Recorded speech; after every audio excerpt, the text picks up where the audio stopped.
Sister Sam is caught up in a sex scandal now. Like what? How do you go? How do you go from like shot one minute one day? One day you're just eating a sandwich and cleaning your room, and then the next day you're involved in a sex scandal. What? And like, how does this be? I want to stress something, guys. Something that doesn't get addressed in my family, which is this whole running theme of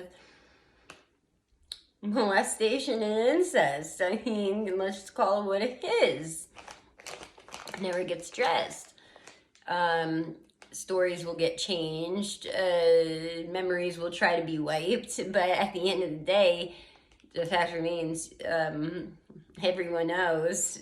Everyone knows what happened, you know, when it comes to sexual abuse. So rather than, but you know, the interesting thing is what Sister Sam has learned recently is, you know, when you think of sexual abuse, you always think of, obviously, from the victim's standpoint, because who wouldn't, right? You know, but we often don't think of the perpetrator's standpoint. What are they supposed to do? Automatically, they're shunned. They're castrated.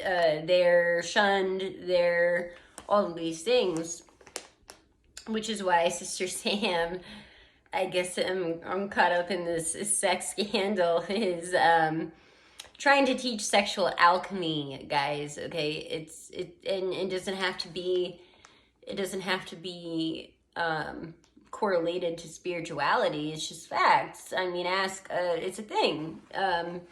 Some abuse survivors, they will either with themselves or with a trusted partner will oftentimes relive the traumatic event, but kind of switch it up a bit so that they're given power in the situation.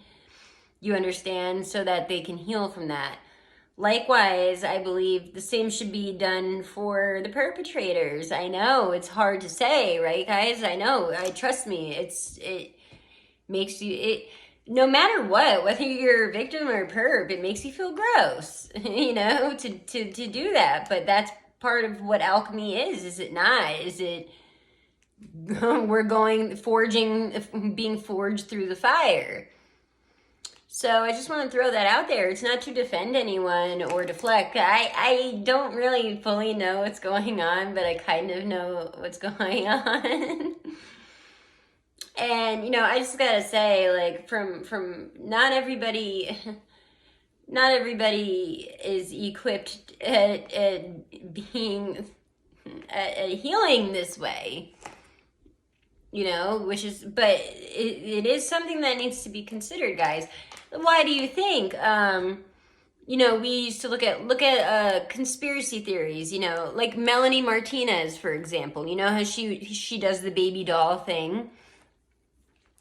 I believe, she's part of a group to heal the perpetrators in her family.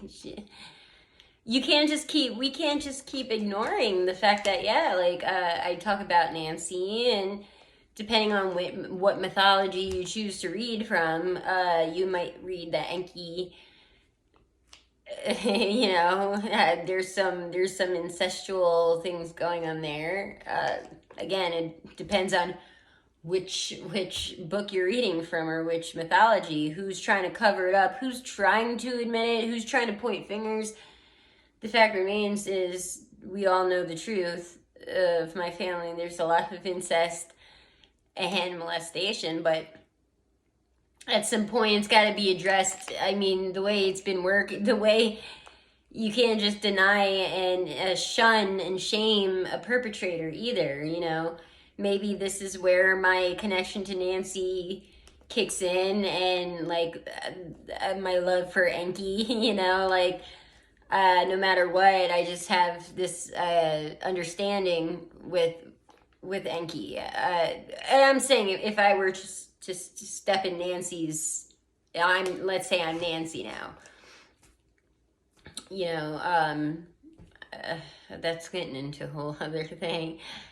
But the point is this, guys, yeah, like, if you're trying to stop sexual like crimes, especially against minors and stuff, you do have to empathize with the perpetrator. I'm sorry. It's how could you not?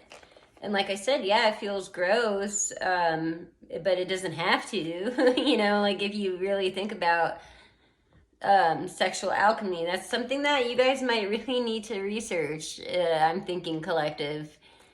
Start researching sexual alchemy, and like I said, it doesn't even have to be called that. That's what I call it, coming from where I come from. But I mean, it's a known fact. Like I said, sexual abuse survivors will often they will find a trusted partner who they'll find a trusted partner who they can kind of re-experience the trauma, but in a more they get a little more power back, and it's the only real way to get your power back. For some people, through real serious sexual trauma, it just is. I don't think about that. I want you guys to think about that, because what else? What are you going to do? You just talking about it, talking about a sexual thing is only gonna it's only gonna feed the beast. You know what I'm saying, guys? In this case, like, I'm just throwing it out there. I'm not defending anybody. I'm just I'm hearing about this sexual scandal I'm involved in. It's like, whatever. I'm not. I look. Sister Sam's just throwing it out there. Y'all need to research sexual alchemy. But that is why permission is always key. The key to sexual alchemy is permission, okay? Because otherwise, then you're just you're just reliving the crime over and over again, okay, guys? All right, something to ponder on this Wednesday.